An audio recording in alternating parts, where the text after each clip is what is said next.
Hello everyone, इस video में 2 marks का प्रश्न हल करने वाले हैं। देख रहे हैं ना प्रश्न क्या लिख रहा है। एक प्रश्न 1 से लेकर 30 तक लघु उत्तरीय प्रश्न है।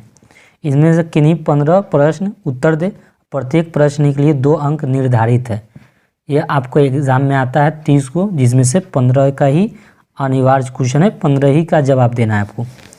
तो यहाँ प्रथम क्वेश्चन दे रहा है संख्या 72 और 120 का लस अभाज्य गुणनखंड विधि से ज्ञात करें। तो पहला क्वेश्चन को मैं हल करता हूँ। तो मैं लिखा हूँ 72 का अभाज्य गुणनखंड, और 72 का अभाज्य गुणनखंड अभाज्य गुणनखंड विधि से कह रहा है। तो पहले आपको साइड में कहीं रफ में 72 का अभाज्य गुणनखंड कर लेंगे।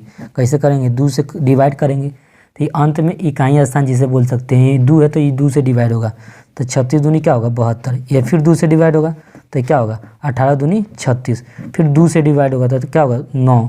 फिर इसको कितना से डिवाइड करेंगे? 3 से, तो 3 तिहाई 9। अब जाने, अब इसका अभाज्य गुणनखंड यहाँ पर लिखना होगा 2 गुने 2 गुने 2। कै गो 2 है? 3 गो। तो 3 गो लिख दिया। 2 के 3 कितना है? 3 2 है, तो 3 2 गो लिख देंगे। ठीक है, तो आप इसका अभाज्य गुणनखंड मैंने 72 का कर लिया। इसी तरह आगे 120 का भी करना है। तो 120 का अभाज्य गुणनखंड बराबर लिख दीजिए। तो 120 का भी अभाज्य गुणनखंड करना है। तो 120 का कर लीजिए, साइड में कहीं रफ में कर लीजिएगा ना, तो ये बगल में भी कर सकते हैं। तो यहाँ 2 छक 12, 0 के 0 60 हो जाएगा। फिर इसका डिवाइड करेंगे तो 30 होगा। फिर इसका डिवाइड करेंगे तो 15 होगा। और फिर इसका भी डिवाइड करेंगे तो 3 5 15। अब बताइए 2 कितना है? तो इसमें 2 3 है, तो 2 को 3 लिखिएगा। यहाँ 2 गुने 2 गुने 2 गुने। अब 3 एगो है तो 1 3 लिख दीजिए। 1 5 है तो इसमें 5 भी लिख दीजिएगा। अब इसका कह रहा है कि लसा निकालिएगा। तो 72 और 120 का लसा बराबर लिख सकते हैं। 72 और 120 का लसा निकालने के लिए 2 इसमें ज़्यादा है कि इस वाला में ज़्यादा है? 72 वाला में। तो आप कहेंगे दोनों में 2, इसमें भी उतना ही इतना ही, तो किसी में से एक 2 ले लीजिए। तो 2 कितना बार आया? 3 बार, तो 3 बार लेना होगा। 2 गुने 2 लिख दिए। अब देखिए 3 120 वाला में ज़्यादा आया है कि 172 वाला में?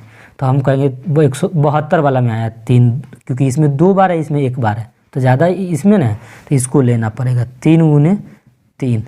5 सिंगल है तो सिंगल वाला को गुना लेना ही पड़ेगा। अब देखिए 2 दूनी 4, 4 दूनी 8, 8 3 तिहाई 9।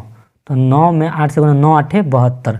अब 72 गुने क्या लिख दीजिएगा? 5।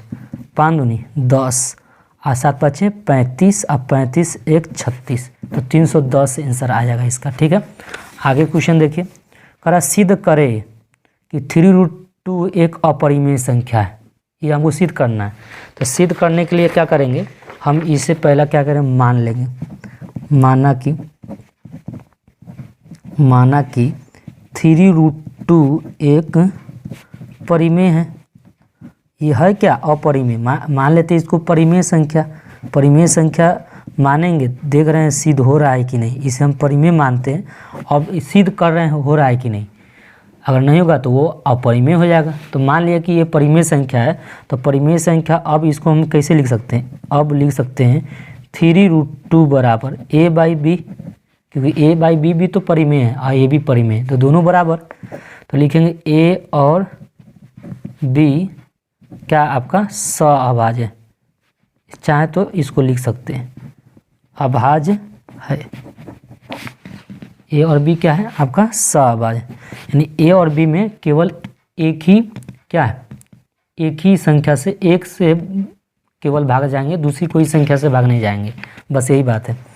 अब √2 हमको लिखना है। तो √2 बराबर हो जाएगा, ये गुना है ना, तो क्या होगा? बटे में चला जाएगा, तो a/3 भी हो जाएगा। अब देखिए √2 बराबर, ये दोनों बराबर हो सकते हैं? नहीं बना सकते। अपरिमेय और परिमेय कैसे बराबर होंगे? नहीं हो पाएंगे। तो इसलिए लिखेंगे अतः √2 है ना, ये आपका √2 है। तो √2 एक अपरिमेय संख्या है। अपरिमेय संख्या है तथा a/3b एक परिमेय संख्या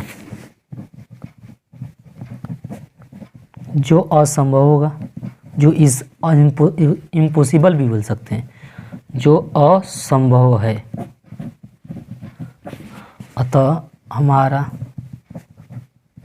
हमारा मानना गलत है कि, क्या हमारा मानना गलत है? 3√2 एक परिमेय संख्या, ये मानना गलत ये हो गया। ठीक, तो हमारा मानना गलत है कि 3√2 एक परिमेय संख्या, ये हमारा मानना गलत है। अतः इसीलिए 3√2 एक अपरिमेय संख्या होगा।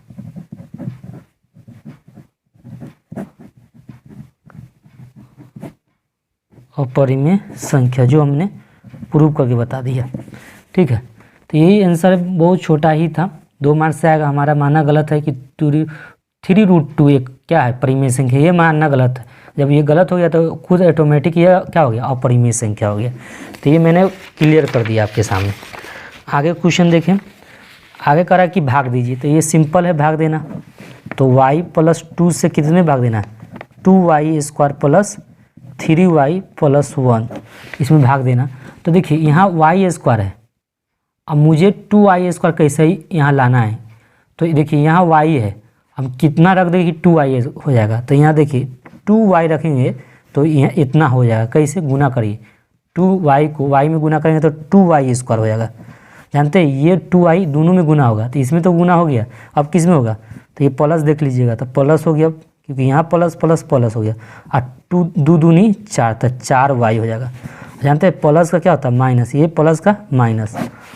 अब ये कट गया, अब देखिए 4y में से 3y जाएगा तो क्या होगा? -y + 1 का 1। अब देखिए -y लाना है, तो यहाँ तो y है ऑलरेडी, तो यहाँ -1 रखना होगा, तब ना गुना करेंगे -1 में y से, तो -y आ जाएगा, तो इसलिए -1 यहाँ रखना पड़ा है।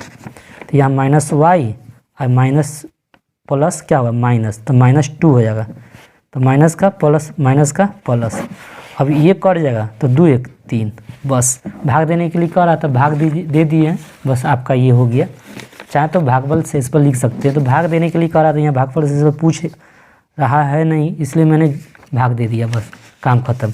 आगे नेक्स्ट क्वेश्चन में देखेंगे, करा शून्य को शून्यक करा, यदि अल्फा और बीटा बहुपद इतना के शून्यक हो तो अल्फा + बीटा का मान क्या होगा? देखिए ये x² - 7x + 6 है, क्या है? gx बराबर दिया है, ये दिया था, ये क्वेश्चन 4 का। इससे a बराबर 1 निकाल लेंगे, b बराबर क्या होगा? -7, c बराबर क्या होगा? 6। तो यहाँ अल्फा + बीटा बोल रहा है, तो अल्फा + बीटा का फॉर्मूला क्या होता है? -b/a होता है। बराबर का बराबर लिखिए, माइनस का माइनस, b का मान क्या है? -7, b का मान क्या है? -7, और a का वैल्यू क्या है? 1, तो 1 लिख देंगे। देखिए माइनस माइनस क्या होगा? प्लस, तो 7 हो जाएगा, बाई 1 का 1, तो इसमें 1 में 7 से भाग देंगे तो क्या होगा? 7, और 7 ये आपका बन गया, अल्फा + बीटा का मान निकाल लिए। द्विघात बहुपद x² - 7 के शून्यक ज्ञात कीजिए और शून्यकों और गुणांकों के बीच के संबंध की सत्यता की जांच करें। तो अकॉर्डिंग टू क्वेश्चन कर देना होगा, क्योंकि शून्य कह रहा निकालने के लिए ना, तो इस बहुपद को क्या करेंगे? शून्य के इक्वल कर देना होगा। तो x² - 7 इक्वल क्या हो जाएगा? 0। तो इसलिए x² बराबर क्या होगा? माइनस इधर जाएगा तो क्या होगा? प्लस। अब और लिख दीजिए, x का मान क्या होगा? +- ठीक है, तो प्लस माइनस क्या हो गया? √7 आपका हो गया। हमने शून्यक ज्ञात कर लिया, अब इसके शून्यकों और गुणांकों के बीच का संबंध सत्यापित करना है। तो अल्फा बराबर क्या होगा? √7, और बीटा का मान क्या होगा? -√7। ठीक है, अब a का वैल्यू इसमें पूछा जाए तो a का वैल्यू 1 है, अब b तो इसमें है नहीं, तो 0 कर देंगे, क्योंकि यहाँ b कुछ नहीं है, तो b 0 हो जाएगा। c का वैल्यू जानते हैं? -7 हो जाएगा। ठीक है, अब अल्फ़ा + बीटा करके देखते हैं। तो अल्फ़ा का मान तो आपके पास √7 है, अब बीटा का मान क्या है? -√7। तो इसको देखिए, √7 प्लस माइनस क्या होगा? -7, तो कट जाएगा तो क्या होगा? 0 हो जाएगा। और फार्मूला में होता है माइनस बी बाई ए, तो यहाँ माइनस बी, माइनस का फार्मूला का है, बी का मान यहाँ 0 है, ए का वैल्यू 1 है, तो इसको भाग देंगे तो 0 आएगा। तो देखिए माइनस बी बाई ए कर रहे हैं तभी 0, अल्फ़ा प्लस बीटा कर रहे हैं तभी 0, दोनों तरफ से संबंध सही है। अल्फ़ा गुने बीटा कर लेते हैं, तो अल्फ़ा का मान √15 है, अब बीटा का मान माइनस √7 है, तो √7 लिखिएगा।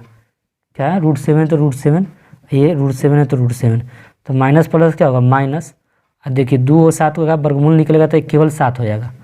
अब फार्मूला होता है सी बाई ए, तो सी का मान -7, ए का वैल्यू क्या है 1, तो इसे भी भाग देते हैं -7, इधर से गुना किए तो -7, तो ये भी संबंध सही है।